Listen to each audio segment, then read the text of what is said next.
the main chronic diseases that are killing people are cardiovascular diseases, cancer, diabetes, high blood pressure, obesity, and they are increasing more and more because of the wrong, unhealthy lifestyle people have.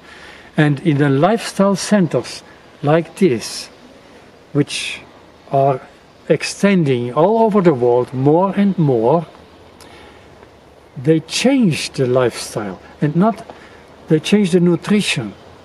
Patients do exercise, they have hydrotherapy. And also the stress management is very important.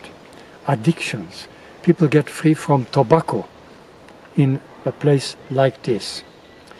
And the emotional aspect is very important also for these chronic diseases like high blood pressure and arteriosclerosis.